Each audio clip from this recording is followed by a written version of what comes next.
us a place to start and offer us a path back into relationship with God, with one another, even with our own hurting or wounded hearts. Which brings us to the gospel reading. Like most people, I've usually heard today's gospel reading as this challenging call to discipleship that supersedes even our family bonds. This week, however, I suddenly saw the very human dimensions of this story from the perspective of a parent.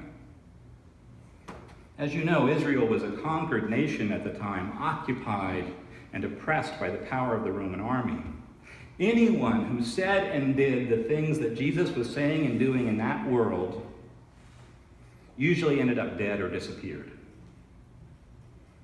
The religious authorities were already saying this guy is dangerous. So it's no wonder that his mother and his brothers went looking for him to try to bring him home. What are you doing? They asked. Are you crazy? Do you know what's going to happen to you? Please come home. This time when I heard the story, there was a longing in that. Familial love in that. Jesus' courageous and somewhat callous response was simply to say, who are my mother and my brothers and my sisters? I don't know those people. Here are my mother and my brothers and my sisters. Whoever does the will of God is my brother and sister and mother. And you've heard 1,000 sermons on that deal. But can you imagine how his family felt? That's what struck me this week. I mean, I'd probably be out there if Mackenzie goes off and is getting ready to get herself killed. Can you imagine how his mother felt? And they were essentially right. Their greatest, you know the story, their greatest fears were eventually realized. He was arrested, tortured, and brutally crucified, utterly shamed out of existence by the Roman authorities. Yet, who was there at the end of his life? When he hung on the cross in shame. Not Peter, not most of the disciples. His mother was there, offering her tears as a sign of her unconditional love for him, as a sign of God's love for him in his agony. And even in the midst of his agony, Jesus asked God to forgive those who had done this to him. And according to the Gospel of John, he saw his mother and asked that one of his beloved disciples take care of her as his own mother.